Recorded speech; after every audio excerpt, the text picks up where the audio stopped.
منفي افکار څرنګه مثبت کړو؟ منفي افکار د انسان په ژوند باندې منفي اغیزې لري. همدې لپاره اړینه ده چې انسان تل مثبت فکر وکړي او مثبت واوسي. د منفي افکارو له منځه وړلو او یا هم په مثبتو افکارو بدلولو لارې چارې ډېرې دي. خو که چېرته انسان قوي هوډ ولري، کولی شي په خپل ژوند کې هر څه مثبت کړي او یو بریالی ژوند ولري. د منفي افکارو له منځه وړلو او مثبت فکر لرلو ځینې لارې په لاندې ډول دي. لومړی باید په ژوند کې له هغو خلکو سره خبرې اترې او اړیکې ولرو او خپل وخت ورسره تیر کړو چې هغوی مثبت فکر لري او تل مثبت فکر کوي.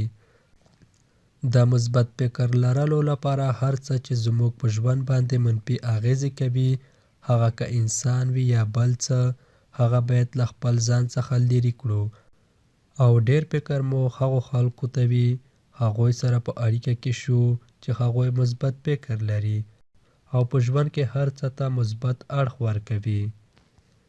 دوهم، په خپل ژوند کې خپلې ټولې چارې او خپل ټول مسؤلیتونه په خپله غاړه واخلئ. احساس د مسؤلیت وکړئ او د ناکامۍ او بایللو حس له خپل ځان څخه لرې کړئ. دریم، په ټولنه کې او ټولنیزو مسایلو کې غونډه واخلئ. هیڅکله ځان له ټولنې څخه جلا مه ګڼئ. هڅه وکړئ چې د ټولنې یوه برخه واوسئ او د ټولنیزو چارو پر مخ وړل خپل مسؤلیت وګڼئ. څلورم، هغه مطالب او موضوعات ولولئ چې مثبت او الهام بخښونکي دي. بهترین کتاب چې کولی شي ستاسو فکر مثبت کړي او انسان ته مثبته روحیه ورکړي، هغه د پاک الله کلام قرآن کریم دی.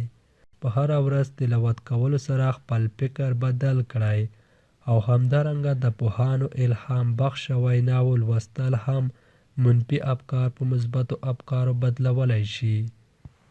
پنځم، منفي افکار وپېژنئ او پر ځای یې مثبتو افکارو ته ځای ورکړئ. ترڅو چې منفي افکار ونه پېژنو، نشو کولی هغه له خپل ذهن څخه بهر کړو. لومړی باید منفي افکار وپېژنو، وروسته یې د بدلولو لارې چارې وپېژنو او په مثبتو افکارو یې بدل کړو.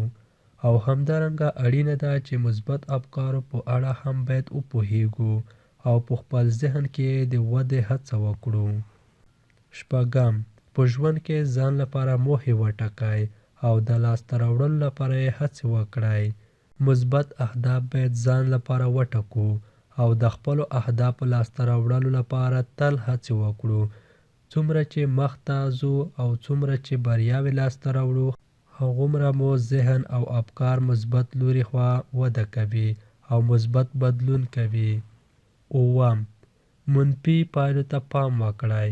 کله چې د منفي افکارو پایلو ته پام وکړو او د هغو له منفي اغیزو څخه خبر شو، هغه وخت کولی شو خپل منفي افکار کم کړو او یا یې هم په مثبتو افکارو بدل کړو.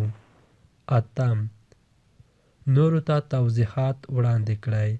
د هغو دلایلو په لټه کې شئ چې د نورو د ستایلو سبب شي.